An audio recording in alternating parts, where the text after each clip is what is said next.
Di ba? At para turuan tayo ng almusal, hapunan na meal plan, tawagin na natin ang ating chef consultant at flavor architect na madalas suki na natin tuwing Thursday, si Chef Marcus Patimog! Good Morning, Ira. Bati po kayo Morning. mga kasandahan. Good morning, Kuya. Ayun, eto na nga, Chef. Ready na po kami malaman kung ano po yung ipaprepare niyo po sa amin ng mga meal plans for today. Yes, yung meal plan natin, bale, yan, for today, gagawa tayo ng breakfast, lunch, and dinner. Yun, Chef, ano-ano po ba yung mga ingredients natin dun sa breakfast muna po? Yun, para sa breakfast natin, meron tayong honey, banana, oatmeal, yogurt. Oh? Tapos, sa lunch naman, meron tayong bangus na na nakabattle na siya. Tapos, yung sa dinner naman natin, gagawa tayo ng balsamic chicken. Ayun. So, banggitin Adobo. natin, Chef, yung mga ingredients natin for the breakfast item po natin. Yun, sa ating breakfast, yung kanina, meron tayong mango, banana, strawberry, yogurt, oatmeal, Yeah. then yung ating butter. Yung para sa lunch naman, meron tayong white rice, bangus sardines, spinach, apple, then white rice naman. Yun. Then sa dinner, meron tayong breast chicken, balsamic vinegar, pepper, Okay po. Ayun. and yun, honey. Okay po. So, ang dinner natin, roasted potatoes, balsamic chicken, Adobo. at saka, syempre, meron din tayong Side na veggie. tomato and cucumber. Veggies and, ayan, fruits. Ayan. Sige po, Chef. Ayan, meron pa tayong subtotal doon nakalagay kung ano yung pinaka-calories. Calories. Akala ko naman presyo to. Ba yun? Pero sige po, Chef, umpisahan po natin ano po yung mga breakfast po natin at paano po ba natin ipaprepare po. Ayun, para sa breakfast natin. Sige po. Ayan, palitan mo Tara. tayo, Chef. So, ang gagawin ko sa breakfast natin, wait lang Ito, sorry. And fry. Add muna natin yung Painitin muna ating natin yung pan. butter. Yung ating butter. Chef, ilang years na pala kayo na gumagawa po ng mga meal plan? Meal plan simula nung 2023. 2023 po. Usong-uso nga rin to, no? Kahit... Add natin yung sliced banana. Ay, Chef, bakit natin po siya lulutuin po? Ika-caramelize lang natin siya. Okay. Mas nape-preserve ba nito yung food? Like parang, kunwari, gagawa sila nito para sa isang linggo, mas napoprolong niya ba yung shelf life? Or... Yes, pwede din nating i-storage sa freezer na lang din. Okay po. Then after neto, add tayo ng honey. Yung Nature's Bee honey. Yan. Para mas masarap.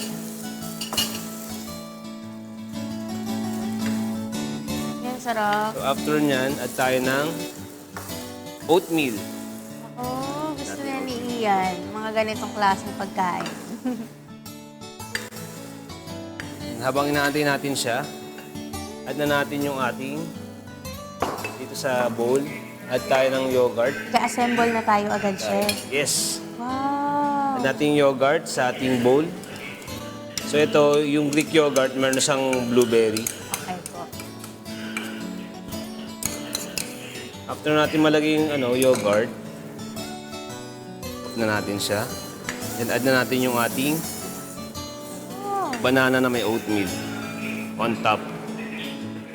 Ito, Chef, specifically itong breakfast na to, sino-sino po yung pwedeng kumain nito? Like, pwede rin ba ito kahit diabetic? Ganyan? Pwede rin naman, pero liles lang natin yung sa Banana. lalo sa mga sugar, sa Opo. banana. Okay. Yun. Add tayo ng mango sa side. Yan din, no? Oo nga, bawal din pala to sa may mga diabetes. Di pwede masyado marami. Yung ganda ng kagad, oh. Tapos, Yun yung kagandahan sa mga ganitong bowl. yes. Then add tayo ng strawberry para may kulay din. Ang colorful, tapos yayamanin. Then nuts, pwede tayo mag-add ng nuts kung gusto na maglagay ng nuts din. And ito na yung ating breakfast. Galing! Ganun na kagad. Wow! Amazing! It looks so good. Meron din tayong adobo na gagawin. Okay, sige chef. Paano ba yung adobo natin? Sige So po. yung balsamic adobo Naman. naman. Chef, paano pag wala silang balsamic? Pwede suka naman na lang? suka. Ah, Or konting toyo lang. Parang adobo na lang din talaga, ganun po.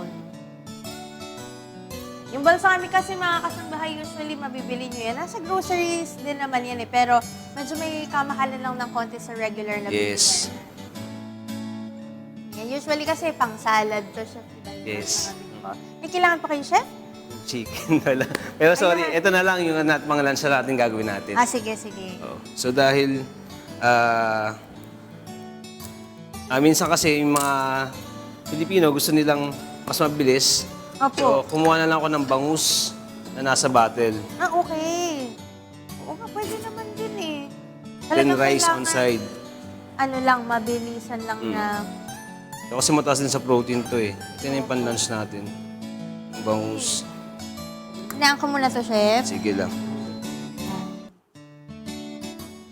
Ayun. Yun din yung kagandahan ng mga ganitong mga food na nasa bottle na. Yes. Very convenient. So ginamit ko si Double Gourmet. Okay. bangus. Ito na po ba yung dala nyo sa amin, chef, last time? Ay, hindi. Iba pa to. Iba pa, okay. Pero ang kagandahan dito kay Double Gourmet, ang gamit niyang oil, yung canola oil. Hindi naman siya yung vegetable oil lang. Okay po. Then add tayo ng rice dito. Then slice lang tayo din dito ng cucumber and Ayan. Kailangan Tomato. natin ng na cutting board. Cutting board. Yan. Pero pwede rin, chef, no? Nalala ko dati, gumagawa rin ako ng oats rice eh. Ang pinakakanin ko is yung oats. Pwede rin yun, chef, no? yes. Kasi pwede. para ma-utilize nila yung mga ingredients nila. Kung, ayoko naman magkanin ngayon. So Ayan. lang na ito, pwede na yung ganyan. Yan, huwag niyong aalisin mga kasangbahay yung mag-a-add kayo ng gulay. Mm-mm. Yung sa adobo naman, naluto. So, same lang din naman ng pagluluto ng adobo na typical na adobo natin. So, gisa ng garlic, sibuyas. Okay. Tapos, add natin yung chicken. So, ito yung chicken na sa may garlic and onion. Then, after nun, add natin yung balsamic vinegar. Then, hanggang sa matuyo siya, then manood yung vinegar natin sa chicken. Okay. Then, yun na yung natin. Ayan. Sige, ito pwede na natin ipakita, chef, no? Ito yung ating pang-lunch lunch po. natin. So, meron siyang rice din na ilalagay dyan. Hindi ko lang nalagay pa. Alright. Ito, nagbabalik kami ni Chef, para iluto na natin yung adobo kasi kanina Yes, ito yun baka na di naabangan ng mga kasangbahay. Sige po, Chef. Go ahead Okay. po para po sa ating Apo lang adobo. natin. So, olive oil. Add natin. Then, unahin natin yung onion para hindi agad masunog yung garlic natin. So, bisa lang tayo. Chef, dito po, ano pong Garlic. chicken part po yung ginamit po natin. Yan. Gagamitin natin. So, ang ginamit natin, best part ng chicken. Kasi mas mataas yung protein niya. Talaga po. Yes. Compare sa Thai part. Kasi yung Thai part may mga fats din siya. Opo. Saka Chef, mas mabilis lutuin po pag Nabilis lang siya. So, kinubes ko na siya para mabilis lang din lutuin natin. Then, add natin yung ating best part. Chef, sa daily calorie intake po natin, magkaiba po yung sa babae at sa lalaki po, di ba po? Yes po, magkaiba. Kapag po regular po sa babae po, gaano po kadami po ba dapat ang calorie intake namin? Minsan mga 1,500 calories per day. Opo. Sa mga lalaki naman, mga 1,600 to 1,700. Kung nagda-diet po, yung gustong mag-lose ng weight, parang gusto in a month, ganon, or in 2 weeks, meron ng mga 2 kilos. Possible ba yun, Chef? So, mga 2 kilos, 3 kilos mawawala in 1 to 2 weeks? Possible naman siya basta tawag dito. Sundin lang yung binigay sa kanyang pagkain. Tapos hindi na siya mag-cheat day. Ay, nako, yun pa naman yung mahirap. Pero Chef, for example, yung mga gusto pong mag-lose din ng weight po, tapos syempre mag-i-incorporate po rin ng healthy na mga pagkain. Ano po yung mga usual reminders yung bukod po dun sa sa wag mag-cheat day? Ayun, basta yung meal plan na binigay namin sa kanya, kakainin niya lang, ayun lang mismo. Sundin lang po Susundin talaga. Pero paano po ba yung preparation? Kasi may iba po sinasabi nila, baka mabigla naman yung katawan ko, manghina ako. Kasi yung sanay ako dati, ang kinakain ko 2,000 calories, tapos ibababa ko ng mga nasa 1,200 lang, ganyan. Bali, mag-a-adjust lang tayo paunti-unti. Hindi natin siya bibiglain na ano na, for example, marami yung kain niya. Opo. So, dapat natin mag-adjust konti-konti lang. Para hindi siya mabigla. Oo nga. Usually ako dati po ginagawa ko, tama ba yun, chef? Pero hindi naman ako nahimatay ever nung ginawa ko yun. Pag ang daily intake ko na magda-diet ako mga 1,000 calories lang ngayon. Minsan nga 900 pa eh. Nung nagda-diet ako, ang ginagawa ko, chef, mga 1 week or 2 weeks before, babawas na ako ng rice, hindi na ako makain ng chocolates. Tapos, nag-incorporate na ako ng maraming mga gulay para masanay yung katawan ko. Tama naman yung mga ganun, chef. Pwede Kinaya naman. naman ang katawan ko. Pero kailangan pa rin konting carbs pa rin. Para Okay. energy sa atin. Oo nga. Ay, oo, chef. Kasi naalala ko nun parang medyo hindi ako exercise. Parang yung pinaka-workout ko is konting-konting lakad lang kasi ang bilis ko mapagod. So, kailangan din pala ng konting carbs pa rin. Yes, kailangan din. Diet pa rin. yung Balanced energy natin. diet pa rin. Yes. So yun, add na natin yung ating balsamic vinegar. Ayun. So pwede rin tayo gumamit ng suka na regular, tapos add tayo ng kunting soy sauce lang para hindi masyadong masodium yung ating Okay. Bakit mo balsamic yung ginamit dito natin, chef? para mas healthy. So bali si balsamic vinegar kasi, made siya ng ubas. Okay po. Oh. Ay, ang sarap, nangangasim na ako. Alam niyo naman ako, si suka ako. Wala ako nag-salivate. Wow. So para mag-balance yung ating acidity sa chicken, Okay mag-add po. tayo ng Nature's Bee honey, Ah. konti Saka lang. ito, mga kasangbahay, di ba sabi ni chef yung balsamic vinegar, healthier din siya na option sa vinegar. Siguro, less din yung acidity nito, chef, no? Kasi from a fruit din po, no? Yes. Okay, so natural na vinegar din ito. Kasi karamihan nga dun sa mga vinegar, may mga halo po na talagang acid na rin talaga, chef, no? Na hindi ganun ka-healthy sa katawan. Tapos yung ginamit natin, na sugar alternative, is honey. Di ba, chef, ang honey po mataas ang antibacterial properties nito. Tsaka yung, ang tawag dito, yung antioxidant din. Yes. Diba? So, maganda tong, Ganda talaga. healthy option talaga ang honey din. Pero syempre, moderate lang din. Huwag sa sobra Okay. saan natin. So malapit na, mga 1 minute, Okay, sige po. para pwede na natin siya i-plate. Bango na, adobong-adobo na siya. Wala rin pinakaiba yung siguro sa lasa yung vinegar, yung balsamic vinegar, pero sa amoy, suka lang din naman siya, mga kasangbahay. Huwag kayo ma-intimidate dahil parang kakaiba narinig yung, ay, balsamic vinegar, ano yun? Ganon. So, ano lang, halo-halo lang. So, feeling ko okay na to. Okay. So, lagay ko na sa plate natin. Ay, gano'n na siya kabilis, chef. Yes. Ito lahat, lalagay natin. Ito karami. So, yung total lahat ng nagawa natin na calories, nasa 1,600 to 1,700 calorie per day. Okay po. Mataas din pala siya, chef. Yes, no? pang lalaki. Ang lalaki pala to eh. Pero ito naman, kung gusto nila mag-add pa ng protein, Apo. maglalagay tayo ng snack, PM snack and AM snack. Ano po yun, Sa atin, chef? Ang mga PM snack at Mga snack natin, mga maliliit na pagkain. For example, meron Crackers. tayong sandwich, Okay. may wheat bread, tapos merong chicken din. Okay. Ganun. Ganun pa rin yung snack, chef. Yes. Kailangan meron pa rin parang protein, ganun. Yes, sa mga gusto mag-bulking, ganyan. Okay. Pero kung, for example, ayaw naman nila na may protein, pwede ba yung mga crackers na lang? Like Pwede rin. soda crackers, multigrain crackers, Yes, pwede natin nuts, gamitin yun. pwede na ba yun, chef? Peanut butter, ganun. Peanut butter. Okay. Ayan, sige po, chef.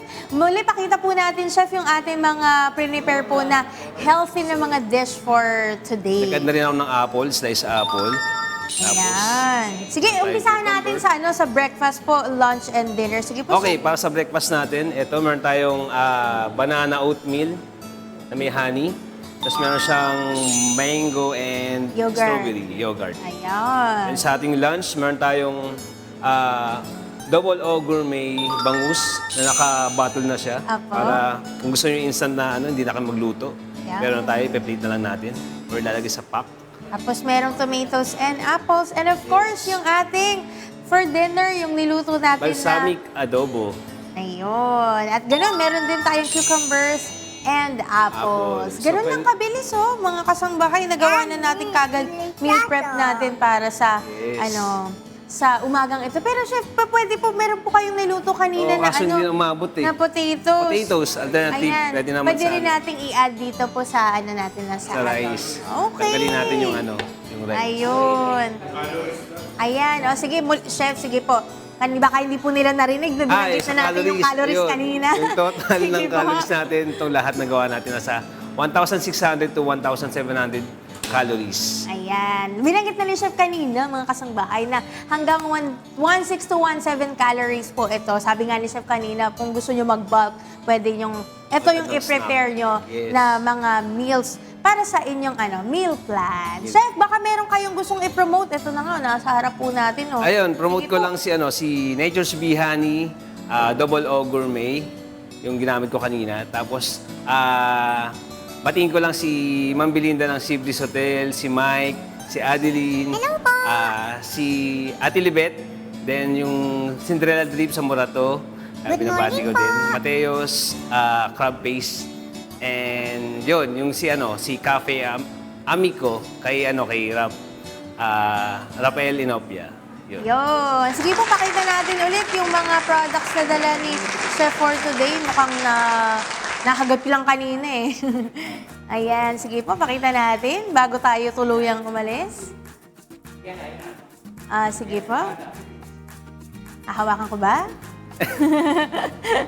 Then yun, Okay, batiin ko bye. lang din. Ay, Sige po, go. Yun, yung pala, meal plan. Sa mga gusto magpa-meal plan, kontakin nyo lang ako sa Marcos Patimo sa Facebook ko. Then yung aking number, 0956-321-2150. And yung aking, sa mga gusto magpa-consult sa mga restaurant, cafe, menu development, so kontakin nyo lang din ako sa Facebook ko sa Marcos Patimo.